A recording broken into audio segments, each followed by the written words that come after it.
Hi, and welcome everybody to the Winner's Circle Sports Betting Channel. I'm your host, Ross Benjamin. Like every Tuesday morning, it is Tuesday, December the 12th. I am joined by my two colleagues, Mr. Jesse Schule and Mr. Sean Higgs, all three of us of gamblersworld.net. It's gamblersworld.net, who is our sponsor. And if you go there, you'll find 10 of the finest handicappers in the country, including us three. And we guarantee all our picks there, where if you don't make a profit, you don't win on any single game or multi-game daily package or any subscription plan of 30 days or fewer. We will credit back your account the exact amount of your purchase price. We are going to be covering college football bowl action today and looking forward to doing that. And Jesse will be looking at Jacksonville State and UL Lafayette. That's the New Orleans Bowl. All three games go on Saturday, by the way. Sean will be looking at the New Mexico Bowl matchup between New Mexico State and Fresno State. And I will be looking at the Cure Bowl between Miami of Ohio and Appalachian State. But before we get to all those games, and stay tuned, we're going to have a little discussion about our college football bowl betting strategies for each one of us. And it's evolved over the years. But without further ado, Jesse, how are you? I'm doing great, Ross. I sure am glad that you're in charge of keeping track what day it is and such. And I'm really looking forward to bowl season. Bit of a rough weekend, but Monday was good. So try and stay positive about these things. Yeah, I appreciate that. Knowing what day it is, Jesse, when we work in our industry, they all seem to blend in together, right? So, and especially yourself when it's you got to actually might not be the same day as it is. Yeah, exactly. So it's a little bit of a challenge. People don't understand that unless you work every day. And then there's Mr. Higgs, who we all are going to chip in and get him a clock, and it's going to be a world clock with all the time zones on it. But any event. We've been giving Sean a hard time because he had a little bit of a mishap last Friday on the live show. But, you know, everybody has mishaps in this industry, like any other industry. And Mr. Higgs has been an ultra reliable participant here on the show since we started. And I definitely appreciate your efforts. And I know Jesse does, and Mr. Quinn and Seth do as well. So, Sean, how are you? Good. Yeah, like I said when I came on, I'm like, I don't even know, you do videos all the time and you stop, you're like, all right, I got to actually do some real life kind of stuff. And then next thing, I don't watch. I don't, my phone's on my hip. I don't wear like buds in my ears. It's down. And like, next thing I know, I'm like, oh, Jesse's like, where are you? I'm like, oh, it's 15 minutes late and I'm on the wrong time zone. I'm thinking I'm 15 minutes late. I'm an hour and 50. I'm like, boy. You know, I guess I'm the one getting old now. I'm the one. Yeah, but the bottom line I need the big old. Jesse will get this reference. You won't. A big Flavor Flav clock around my neck. The old Flavor Flav stuff. I've always wanted to dress up as Flavor Flav for Halloween. See, I don't get that reference, and I am showing my age once again. But Sean, you got two children of your own. My daughter, when she was growing up in the teen years, it's like if she wasn't on time for something, and she normally is all the time, the first thing that comes to your mind is something bad happened. And that's exactly what me and Jesse were thinking the other day. We were concerned because you've been so reliable. And I guess, once you find out everything's okay, now you can let loose and lambaste them and tease them in the whole 9 yards. So that's where we're at with that. No, I know. Because most times, I mean, just come show, if I'm doing midday morning, I'm like, all right, I'm not going to be here. I got to do this or this. I got kids. Like, this week's a crazy week. The kids got exams. So it's like, you got to pick one up at 10:45. The other guy's like, well, I'll just take the truck and I'll stay old. It's like running around time. But like, he's driving now. So it's like, where are you? Yeah. You don't hear from somebody, especially when, in today's day and age, phones are attached to the hip most of the time to people. Yeah. Especially, I'm looking at my phone. I didn't get a text message. Jesse didn't get a Facebook message, and it's like, okay, hopefully, look, I'm beyond being annoyed that he's not here now. I'm concerned for his own well-being. So anyway, we're all good. We're good, buddy. Yeah, exactly. In any event, let's talk about college football bowl season. We're going to be talking three games that I just specified earlier, But before we get to those specific matchups, each one of us going into the bowl season usually has our own identity in terms of what we look at during bowl season or prior to bowl season when we're looking for betting value, because even before all the evolution of the transfer portal and players opting out, and we've always had to deal with head coaches being fired at the end of the year. Is it an interim staff? Has a new coach been named? The whole 9 yards. But now, as opposed to years past, Jesse, where a coach gets fired with 1 or 2 games left in the regular season and interim staff takes over, now there's always been a rush to get a new head coach in there so you're on top of the game when it comes to recruiting. And then prior to the last few years, you didn't see the opt-outs just because of a coaching change like you do now, because the transfer rules were different. Back in the day, if you wanted to transfer, you had to sit out a year. So now you do not have to do that. You don't even have to do that the second time around as we speak. So how do you go about looking at how you enter the college football bowl season in terms of your handicapping process, number one, and how it's evolved over the last few years? Yeah, I guess you take everything that you do during the regular season and you toss that out the window and you start from scratch. And I got to say, it's not an exact science. I mean, so many variables. A lot of it is sort of, intuitive, crystal ball type stuff. You're trying to find the team that's more motivated to be there, clearly, right? Because you're going to have – it's not like the regular season where in week 3, week 4, everybody's trying to climb the rankings. Everybody should be equally motivated. You got teams that don't want to be there, players that don't want to be there, teams that don't have coaches, teams that have all their but in the same sense, just because the head coach isn't there doesn't mean the interim head coach doesn't get the guys to rally.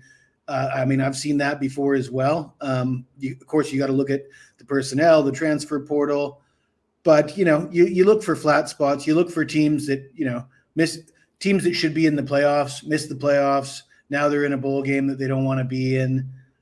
Pretty hard to get up for that, I think. Situations like that. Yeah, and Sean's going to be talking about a game that the head coach is out for illness now or health concerns. That's a whole different entity because, in that particular situation, based on he recovers from a health standpoint, the kids aren't a little unnerved as who's the next head coach and am I going to fit that head coach's personality or his scheme? So Sean, again, there's a lot of things we have to account for now that we didn't have to before, correct? Yep. And we always had to. One of the main things that I always used to look at prior to all this transfer portal and opting out and no longer having to sit out a year for transferring was I always looked at the team who I thought, especially in games that weren't high magnitude games, and who would be more motivated. And I talked about one yesterday that I brought up that example. I gave out Cal as a free pick. You have a Texas Tech team that had high expectations going into the year, maybe not national title aspirations, but they certainly weren't picked to go 6-6 with 19 returning starters. And then Cal came back from the dead, 3-6. They win their last 3, and now they're in a bowl game, and they had low expectations to start. So you got to think from a sensical standpoint that Cal's a more motivated team. But again, those are some of the things I look at, Sean. What are some of the things you've always looked at, and then what you've had to change in recent seasons? Yeah, well, it's always the motivation factor, the flat spot, the team who thought it was going to go to a bigger bowl, or in this case, the playoffs, and then you're in a lesser bowl. And then that would flip to, well, let's go to the mid-major kind of conference playing the big boys, right?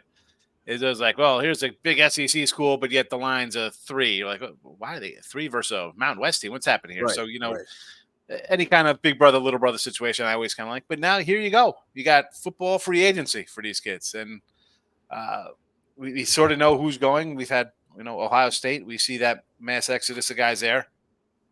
But we've also seen in the past where it's 2 days before the game, and all of a sudden, like, 17 guys are sitting out with the flu, or you're like, what just happened? Like, I think it was Florida last year, 2 years ago, what, 26 guys? That's half of your roster just up and left the program. So again, Jesse says, you read the tea leaves, you kind of got your gut instincts of how you think teams are going to play out, but we don't know.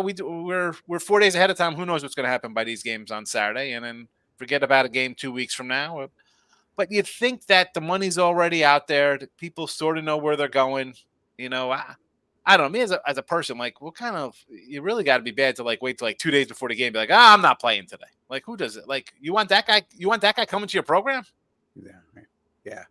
That's the guy who just quit on his team a day before. Right. Like, point well taken. I don't. So I think we should know, if not everybody or most of the people that are out already. No, with the NIL though, a lot of them might be leveraging that, right? Like drive up the price for their NIL money, threatening to hit the transfer portal. What do you look at Otani's free agency? Am I going to the Blue Jays? I get that, but I mean, like, you want that guy in a team who's going to go to another. Like, you're the guy.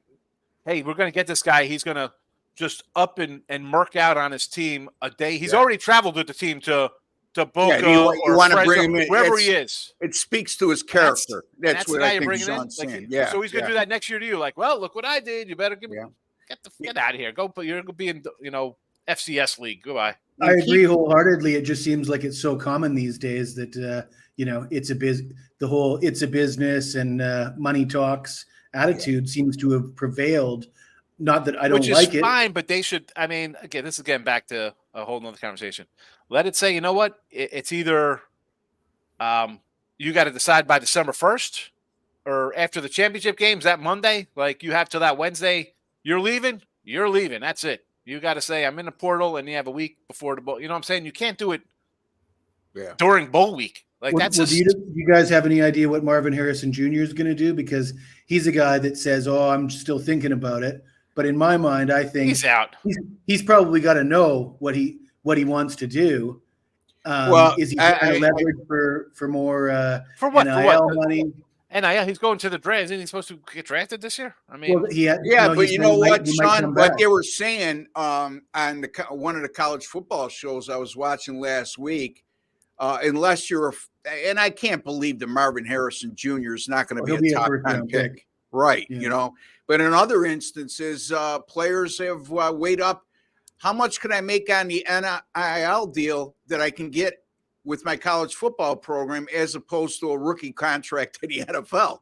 Yeah. And sometimes they're better off staying and trying to improve their draft status while being guaranteed playing time. I'm all for staying. More money. Yeah, stay 3 or 4 years, guys. Yeah. I mean, you see the NFL, the talent of quarterback level. You see NBA players. I joke, college guys can't hit free throws. Everybody just wants to shoot threes. Nobody can hit a jump shot. Stay in school. Good, pay them. I'm all for paying them to stay and get better. Yeah. But a guy like Harrison, I mean, besides your father's a multimillionaire from playing for 20 years in the league. I mean, you're getting paid whatever you're getting paid from Ohio State. You're a top 5 pick probably. They're talking about him going number 1 to the Bears. Yeah. I mean, like, what? He's an outlier kind of guy. I don't think, hey, I'm going to stay with a new quarterback and a new coach or whatever. I mean, he's out. That's not a guy I want to. Yeah, I don't think that's not the situation you were describing initially with a player that's playing games up until the last 2 days. I think it's more the latter of what you just explained, his personal situation. It's not like he comes from a family that's destitute for money, and he's making more of a personal decision, his loyalty to his teammates and his program and his coach. This conversation is, let's talk about UCLA, right? Yeah. Coach is gone. QB coach is gone. Offensive line, whatever. All the players opting out. That's a team where this kind of affects. Like Pac-12 team, a lot of guys leaving.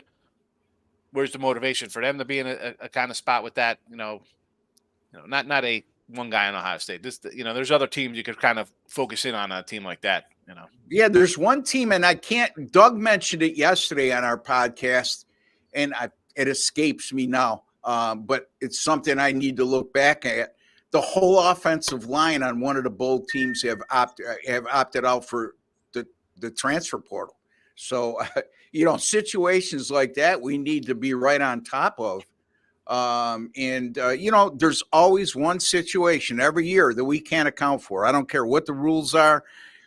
There's always seems to be at least one time every bowl season that kids in minor bowl games don't follow the curfew rules or go out to a bar and get in trouble.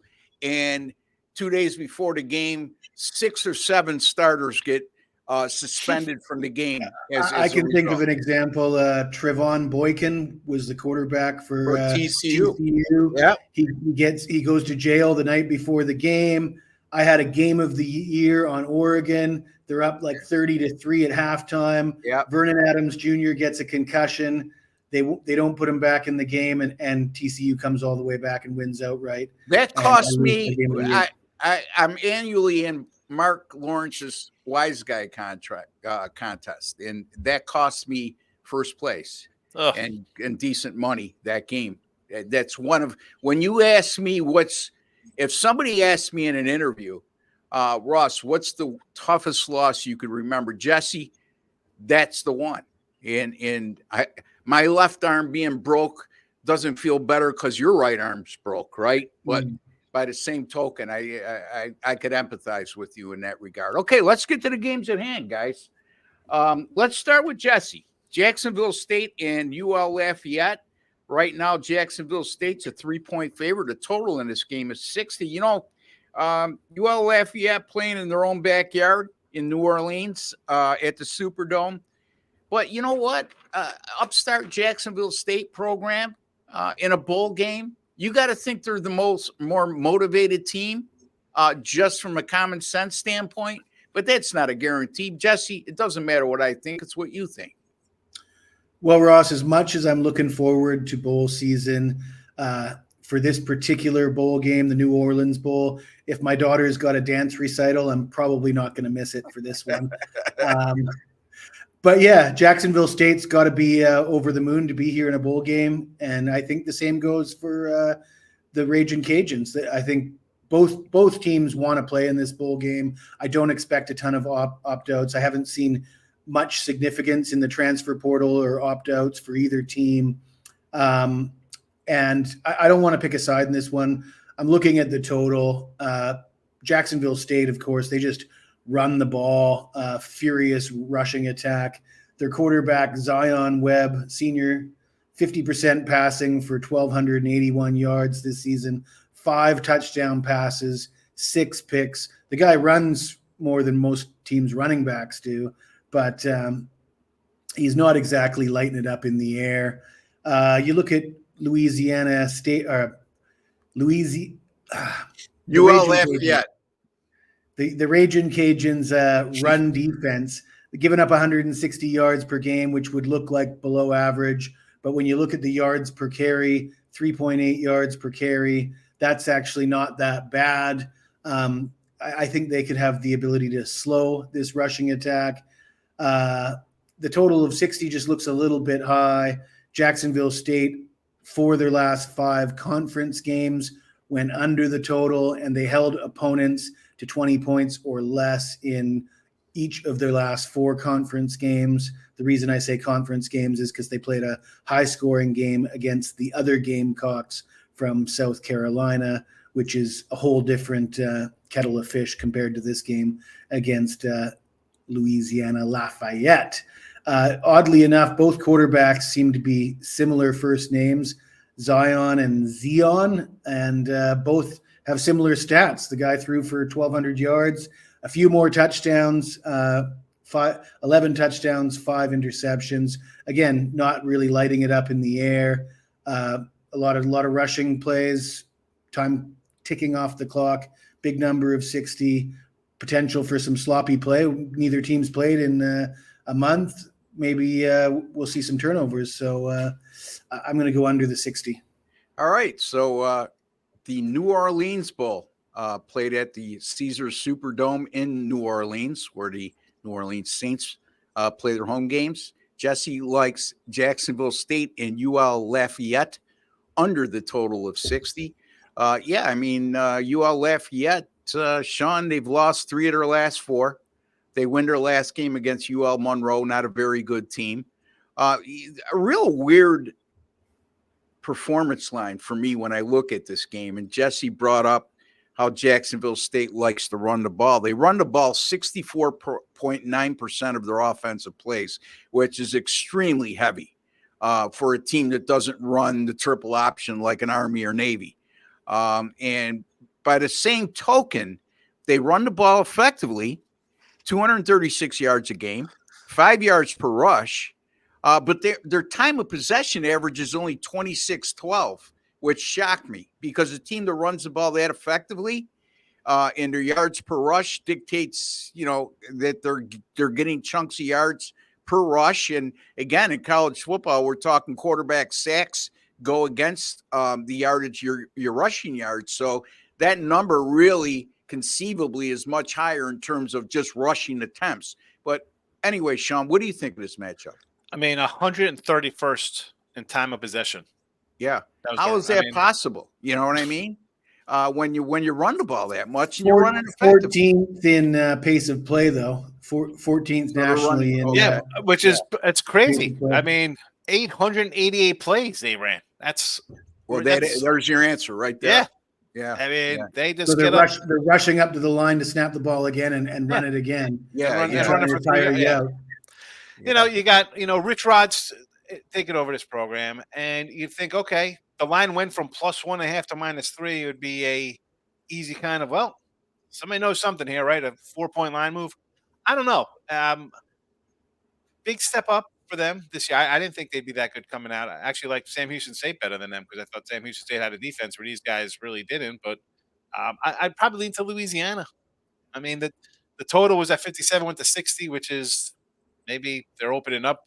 I don't understand that. Like, they're going to just change the play. They played for 12 games all season, but now we're going to open things up a bit. I have no idea. I'm with you on the under, but I would take the dog here just because it's a Louisiana team at home. I'm sure Jacksonville State fans are going to come, right? I mean, why wouldn't they? You're 8-4. Also, a team that becomes bowl eligible, winning their final game of the regular season is usually something to look at, right?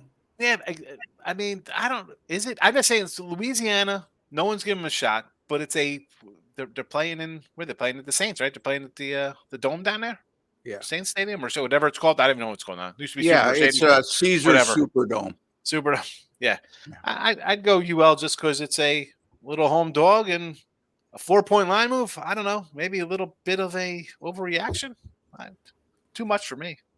Too thick for my blood, as they say, right? Too rich for my blood when you want to lay that kind of number. Too Rich Rodriguez for my blood. No, thank you. Yeah, I mean, that's an explosive running game, Jacksonville State. I mean, against Louisiana Tech, their second to last game, they ran for 538 yards in that game on 59 carries, which is around 9 yards per carry, per rushing attempt, I should say. Won that game 56-17. It does seem like the Conference USA lacks a lot of defense, though. No. Like they're facing a lot of porous defenses in that conference. Yeah, in the Sun Belt, again, we talked about this yesterday. They had a fantastic bowl season last year. And I think they're a very underrated conference. Now, look, I'm not saying they're on par with any Power 5 conference. That's not what I'm implying. But in terms of the group of 6, they're a very underrated conference. And I'm going to cover that in my game where I think top to bottom, the Sun Belt might be the 7th best conference or so in the country. So in any event, we are going to go under 60 here is the play from Mr. Schule. Jesse, tell the folks a little bit what's been going on with Jesse Schule over at gamblersworld.net and what may be in store for them in the upcoming week. I got some big plays for bowl season, and the big plays are still hitting at a great rate. 8-1 with top NFL plays this season. 35-12 with all top plays since the end of August. Didn't have a great weekend. Don't have a lot to brag about other than that, but it always feels good hitting those top plays. So, and of course, I do have a game of the year on the first round of the playoffs. Yeah. So that's one to look at. Don't forget about Jesse's NBA as well. He's done quite well with the NBA getting out of the gate here. He went 3-2 last week. So, again, a lot of good stuff from Jesse Schule. His top plays, as he just alluded to, those are, his 5 and 10 star plays, or 5 and 10 unit plays, I should say, at gamblersworld.net. So one of the finest handicappers you'll find anywhere in the country, folks, Mr. Jesse Schule. And when you talk about track history, and you can go back and we could show you extensive streaks over long periods of time. And when that happens, it's not a fluke, folks. Anybody can go on a 1 or 2 month run. Jesse has time and time again shown that over the long haul, he makes a profit, not only makes a profit, but a handsome one at that. All right, over to Mr. Higgs, and he's going to be looking at the game between, where am I here? I lost my notes here. Fresno State and New Mexico State. Fresno State, New Mexico State in the New Mexico Bowl. And New Mexico State currently a 3.5-point favorite. And Sean, take it away. I thought I had Syracuse and South Florida. I'm totally unprepared. He's full of it. Yeah. All right. So, so he just mentioned a line move of a 1.5 to a 3 or 3.5. We get the same here in New Mexico State. Big line move here. But this is one I'll tend to agree with New Mexico State.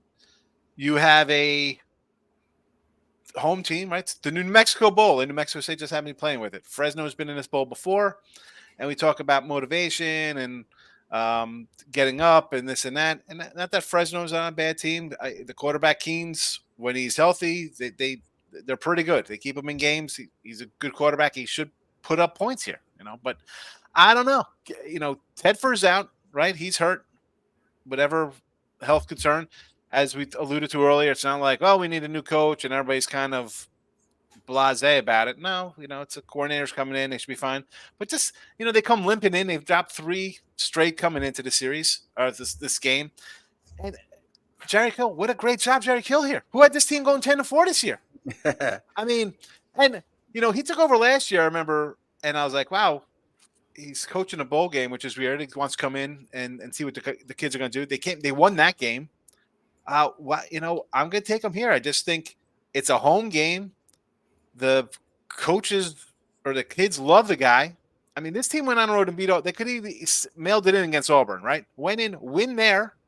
So it's not like they're going to be, we're not motivated to play. This is New Mexico State here in their second bowl game in 30 years, 4 in their history, whatever. They'll be pumped up to be here. And again, this isn't to say Fresno's not excited to be in a bowl game. I'm sure, but did they have higher expectations when you're 8-1, thinking maybe we got something better going on? And you beat Boise, you beat UNLV, the teams who were played in the Mountain West Championship game. But Purdue, I mean, I had them against Purdue early, so you can win on the road. It's not like this is a bad team, but that was in September. Those games are earlier. The way you're playing now, I don't want anything to do with you. I'm going to go with the team. How many fans are going to be sitting in this stadium for New Mexico State here? It should be a good atmosphere. It's one of those spots. It's New Mexico State or nothing for me. You got to take them here. Yeah, I mean, if New Mexico State fans and and the university doesn't support the Aggies in this situation, they'll never support them. Right. Good coaching staff, a 10-4 year, 2 or 4 losses, by the way. One came to Liberty in the conference championship game, 49-35, and then they lost at Liberty early in the year. And by the way, Liberty will be playing in a New Year's Six bowl game because they finished the season 13-0. So outside of Liberty, this team, they won 10 of 12 games.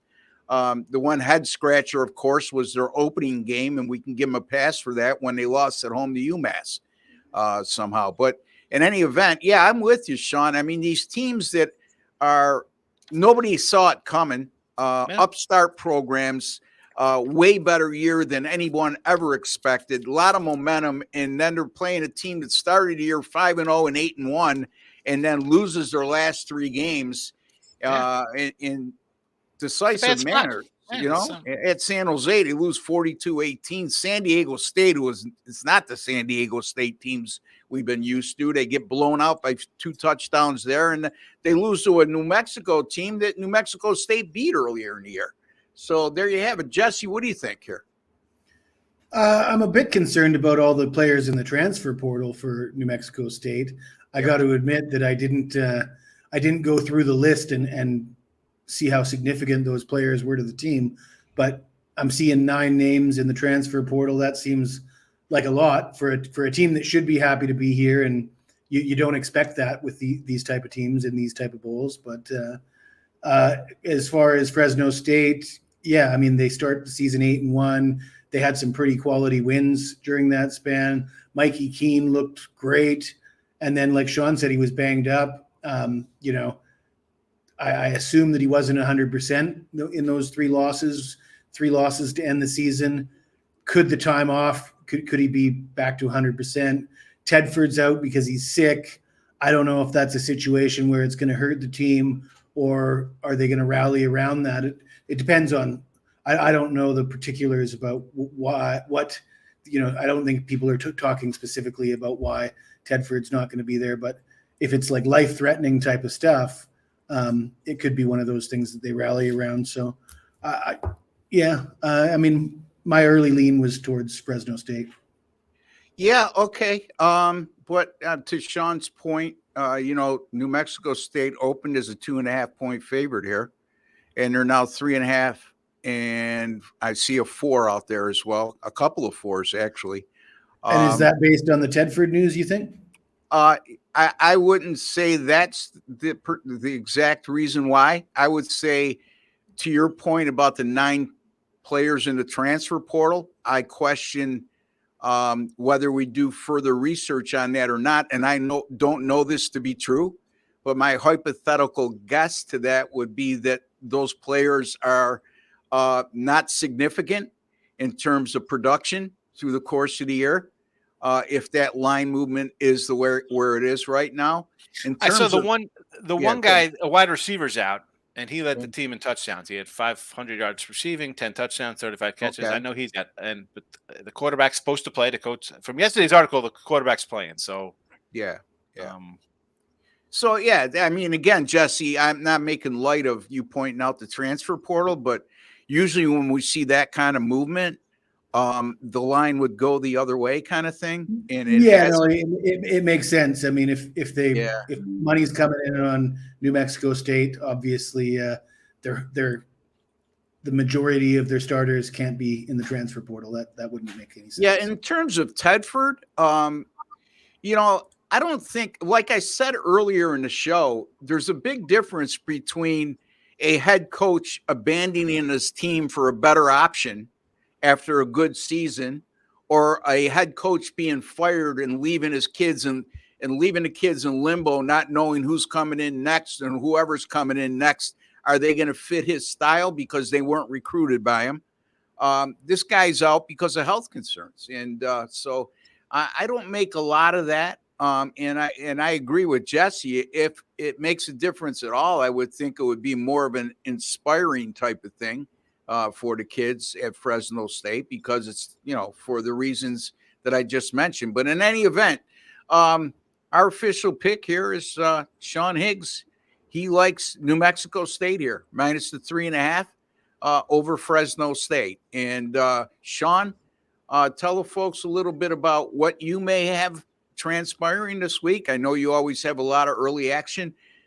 Sean likes to fire away in college basketball, and Sean's been doing awfully well at the site over the last few months. So, Sean, fill him in. Yeah, had a losing weekend of NFL. I think I went 5-8 on the site, maybe 5-9. I have to double. I gotta, sometimes I always just double check to see what it is on site. I know it takes a while to refresh, but I had a losing day. It happens. What am I gonna do? Ready for next week. Loaded up already for. I think I have Thursday NFL already up too. I got to go check. I have 1, 2, 3, 4, 5, 6, 7, 8, 9, 10, 11, 12, 13 spot of NFL up for week 15. And again, I think I mentioned I got about 20 bowl games posted. College hoops, I did go 2-1 yesterday, and I lost by half a point on my other one. So hopefully college basketball is turning around a little bit. 90 and 97 college hoops. I'm going to tell you I tell you when I win, I tell you when I lose. So we all do. NFL, NBA and hockey, I did load up picks today. So if you get like a little 3-day pass, you're going to get some NBA and NHL today on an off football day. But again, it's we got a leaderboard. We're here every day. We tell you how we're doing. So that's all I can say. Follow the leaderboards. Find a guy you like out of us. We're all pretty decent. We all win long term. We're gonna have a losing day every once in a while. So I don't get upset. I don't get sad. I don't get happy. It's just a monotonous tone. You just got to roll with the punches, as we do here. It's At least it's Christmas. I can smile about that. I like my wife. There's always cookies around the house. Although my fat butt, I really don't need to homemade freaking chocolate chip cookies every freaking night. But there they are staring at me. Yeah, that's my biggest weakness is pastries. And my wife brought home some cookies from the store yesterday, and it's like, why do you do this to me? I mean, do you want me to look unattractive and like the balloon from the Macy's Day Parade, or do you want me to, So in any event, I look like a giant Caillou. In any event, Sean is number 1 at the site over the last 30 days, number 2 over the last 60 days, number 2 over the last 90 days, and number 3 overall at the site. So since its inception, so Sean Higgs, he's a winner. And if you look, his NFL and college football combined, you're looking at his NFL right now. He's number 1 at the site with a 92-67 record, 58%. If you don't think 58% is very good, folks, take 110 to win 100 on every one of those games that Sean has played this year in the NFL. That's 159. And do the math. It'll make you a lot of money. Okay. And college football, he also going into the bowl season, you want to keep him in mind. Past 90 days, he's number 1, and he's number 1 overall at the site in college football with an 80-68 record. Not quite as good as the NFL, but again, combined NFL and college football, you won't find anyone any better right now in the country, at least to my knowledge anyway. If there is, God bless him. So again, Sean Higgs over at gamblersworld.net. And don't forget, folks, all 3 of us, our picks are guaranteed at gamblersworld.net. If you don't win, you don't make a profit, we will credit back your account the exact amount of your purchase price on the specific package that you purchased. All right, let me get to my game. And that game is between Miami of Ohio and App State, the Cure Bowl in Orlando.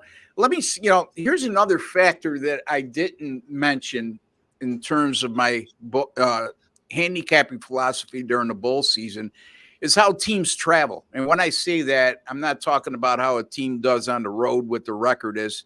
I'm talking about their fan base. And a lot of times that gets overlooked. And App State, I can tell you, travels well no matter who they're playing, especially within the conference. And if you give the App State contingent a chance to go to Orlando in December, I think that they're going to travel pretty well in this spot. So don't underestimate that facet in terms of support, in-stadium support, not just people watching on TV and at home with a little family party of 8 or even at a bar. Okay, we're talking about people that travel actually to the game and are in stadium at the time their team plays. And I think App State's going to have a very large contingent in Orlando as opposed to Miami of Ohio, okay, who can't even draw at home when they play in the MAC, let alone traveling to Orlando in December just before the holidays.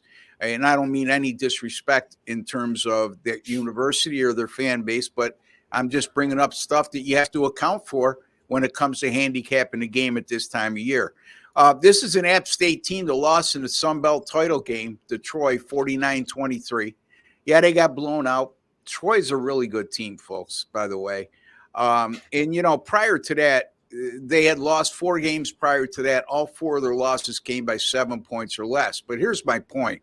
Miami of Ohio upset Toledo in the MAC title game 23-14. So you got a conference champion in Miami of Ohio versus a team that lost in the conference championship game in App State. Both are group of 5 conferences, so it's not like one is a power conference and the other isn't. And that team that lost in a conference championship game with 5 losses is a 6-point favorite here. And I think it's rightfully so, because if you look at the strength of schedule, App State definitely holds an edge in that regard. Secondly, I mentioned the Sun Belt. In my mind anyway, and I'm sure that Sean and Jesse will chime in on this, because especially Sean plays a lot of these group of 5 conference games during the year. In my mind, the Sun Belt Conference is top to bottom, head and shoulders was better than the MAC this year, which was more top heavy. That's another point. And also Miami and MAC play this year, their defense was tremendous. They gave up 12 points per game against fellow MAC conference opponents. But in 3 non-conference games versus FBS foes, they allowed 30 points per game and 445.7 yards per contest. Again, speaks to the quality of the MAC from top to bottom. I don't think it was a very strong conference at all this season. And App State, by the way, offensively, they averaged just shy of 35 points per game and over 450 yards per contest. Their defense leaves a lot to be desired. But this, if you look at this Miami of Ohio offense, over their last 6 games, they averaged 21.5 points per contest and 281 yards per game. They got it done with their defense. They're a run-heavy offense. They run the ball 61.4% of their offensive plays. Their passing game is terrible, 175 yards per game and a completion rate of only 56%. This App State offense is very balanced. They average 38 runs and 34 passes per game. I'm going to go with App State here. Latest 6 against Miami of Ohio in the Cure Bowl that will be played in Orlando, Florida. Jesse? Yeah, I mean, App State has a knack for getting up for big games.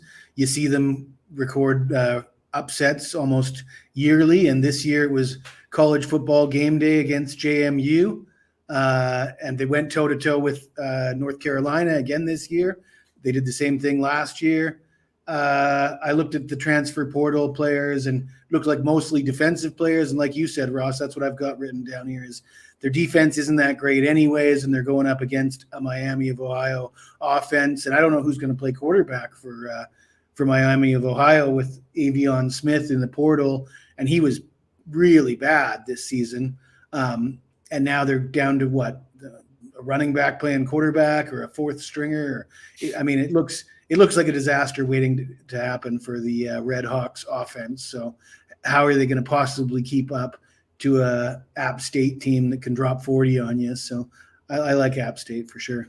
Well, if App State gets off to a good start and they get a better than a touchdown lead in this game, it's going to be awful difficult. Miami of Ohio is just not made to come back and contest with their run-heavy offense. And Jesse mentioned the quarterback situation at Miami of Ohio, Sean, and they weren't very good with Avion Smith in the lineup, let alone who they're going to send in next. Because if anybody was any better than their starter during the year, I'm sure you would have got the opportunity just based on what I'm looking at raw numbers with Miami of Ohio on offense. So, Sean, Miami of Ohio, Sun Belt versus MAC, your opinion there in terms of the strength of schedule for both conferences, or the strength of both conferences, I should say. Well, conference one thing I wanted to, like, you dwelled on the 8-5 and the record for Miami O. Again, you're your starting quarterback Gabbert's hurt, your backup quarterback opts out, and you have a 3rd string guy out of a MAC school starting a bowl game, and you're a 4-point dog, now a 6-point dog. And I saw one guy for Appalachian State. I know their leading rushers not even playing, and the line's still going up. That's all you need to know here. We don't have to dig in. Well, we don't have to just dig into physics here. I mean, the line's from 4 to 6, and their best running back is not playing because you have 0 offense. Miami O had a decent defense. Okay, good. How's that gonna? At this point, we're really excited to be in the Cure Bowl. I don't know. I looked at that leading rusher, Sean, and it looked like they got a pretty damn good backup running back. Well, yeah. Well, they run them. So, I mean, but I'm just saying you lose a cog. This is, again, as much as I'm going to say it's Miami O, this is still Appalachian State. It's not like a turnabout running back academy, but you're going to have guys who that's what, and they're a they're balanced offense, Sean. Yes, so it's no. I mean, they'll be fine. I still like them with you there. I don't hate it. Yeah. Again, sometimes you don't have to dig and really go crazy here. The line tells you.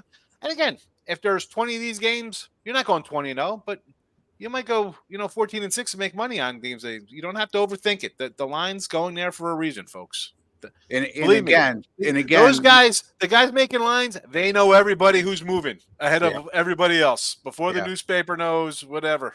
If we know about it, they certainly do. And as Jesse always likes to say, Ross always thinks it's baked into the line. He doesn't disagree with me totally, but it is how I think. And the bottom line is, again, my point with the Sun Belt versus the MAC is you look at how good Miami of Ohio's defense was in conference, and then you look at once they stepped out of conference in the 3 games they played. I mean, one of them was against Miami of Florida in their opener. But other than that, I mean, I'm not even counting their FCS opponent they played, and they allowed 20 points in that game. So the point I was trying to make, Jesse, with the Sun Belt versus the MAC and weighing up the strength of conferences is exactly that. I mean, Sean didn't directly answer the question, but he made good points, is who cares? Because the specifics that we're looking at and the common sense way to look at this is App State deserves to be favored and is probably to play. And I had Miami O against Miami, Florida to start the year. I thought I thought this team was a good team because they had a good defense. And I thought, all right, Miami, Florida, I don't let the coach, big dog, 17 points. Didn't get it done, but. No, they lost 38-3, as I recall. Jesse, your take. It does seem like it was a down year for the MAC, though. Like if you want to get into which is the better conference, Sun Belt this year maybe, but the MAC has been better than it was this year. I mean, there was a lot of teams that just were so futile. It was very top heavy. That's what I was trying to say. Yeah, Kent State, Akron, Buffalo had a horrible year. Central Michigan, the Western Michigan wasn't up to their standard. Northern Illinois was okay, but not the Northern Illinois power teams we've seen in the past. And then you go down the Sun Belt list in a very competitive conference, and Troy is a very good Sun Belt team. Somebody to keep an eye on in bowl season. Very good hire for Tulane getting that Troy coach as well. Yeah, exactly. So that's the only downfall of looking at Troy in their bowl game is again, it speaks to what I just discussed before about 12 out of 14 teams bowl eligible. Yeah. So there you go. In terms of strength of schedule. Okay. I am doing pretty well as well at gamblesworld.net. #1 overall on the site since its inception. And also #3, I think, over the last 90 days. But my NFL since week 2, I got off to a terrible start, 2-5 in week 1, but since then have rebounded to go 47-33, which is 59%. Not a great week this past week. I did cash in with Dallas as my top play. And depending on what site you looked at me on, at gamblersworld.net, I was 2-1. A couple other sites, I was 3-2 because I got Minnesota at -2.5 instead of -3. College basketball run 10-5, 39-28 the last 67. College basketball totals I've done awfully well, folks. Going back to February 16th of 2022, 59-35 with my college basketball totals, which is 63%. I went 1-2 with my NBA sides last night, and that's a rarity. Why I say that is because since April 11th, I've gone 51-23 with my NBA sides, 69%. NBA overall has done very well, and I'm winning both in the NBA and college basketball to start the year, despite an 0-3 Saturday in college basketball. And like Sean says, we beat it on our chest when we win, and we own up when we lose. In college football, since, again, folks, last bowl season, I went 13-4, which was good for #1 on several sites and in the top 5 on the rest. And college football going back to December 2nd of last year, 70-48. So you can find me over at gamblersworld.net, including these two gentlemen as well, and 7 other great handicappers. And again, folks, we would highly encourage you. It's okay to bet or to purchase daily packages if you like to dabble in once in a while. But if you're somebody who plays regularly, the only way to get a true indicator on a handicapper is look up and research how he's done over the long haul. It's all right there for you at our site. We have several leaderboards that you can look at, and you can even break it down to a specific sport. I would highly encourage 3-day, 7-day, or 30-day packages for any one of us to get a true indicator. And again, you get our personal guarantee that if you don't win and don't make a profit, we will credit back your account. In terms of, we have a special going on right now too. Our college football bowl special. Any one of the handicappers, you could purchase their entire bowl package, which could be up to 43 games. Most times than not, that's not going to be the case. I can tell you with Sean, it'll be close to that. And you can get that for $2.99, folks, for the entire bowl season. And we'll guarantee that for you. That if you don't win, you don't make a profit with our college football bowl packages, we will credit back your account the $2.99. Again, a lot of you out there, some of the wise guys will come out and say, well, you know what? Why do you give us credit if you're so confident in your ability? Well, like Sean says, we don't win all the time. Okay. And anybody who tells you they do, you should steer clear. We'll win for you over the long haul. But in case it comes to fruition, and timing is everything sometime, if we happen to have a losing period during that course of time, we're going to guarantee your money. So, all right. And Jesse, there's a like button right underneath. Smash that like button. All right. Smash that like button, folks, or you can even touch it. That's okay. And just don't do what Chip told you to do. Hit it twice, because that would unlike in that event. Smash that like button, folks. It's just a small token of appreciation for the time, work, and effort we put into giving you a quality podcast right here on our great channel. 6 shows a week, folks, and we do our best to make you a smarter sports bettor today than yesterday. Don't forget, if you're watching and you haven't subscribed, why wouldn't you? It's absolutely free to do so. You're watching the program, and if you're this far deep into it, you're really a avid sports bettor, and you like what we have to say. So subscribe. And if you're on your PC, you'll see a WC logo in the bottom right-hand corner of your screen. Just click on that. That'll get you subscribed. And if you're on your if you're on your mobile device or smart TV, just hit that black subscribe button underneath. That will get you subscribed for free. And just take one extra step further. And this goes for those of you who have subscribed, which we appreciate each and every one of you.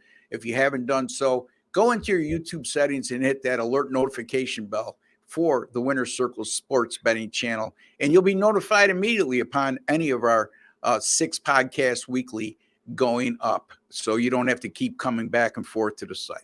In any event, for Jesse Schule, Sean Higgs, and Ross Benjamin, take care and God bless, folks.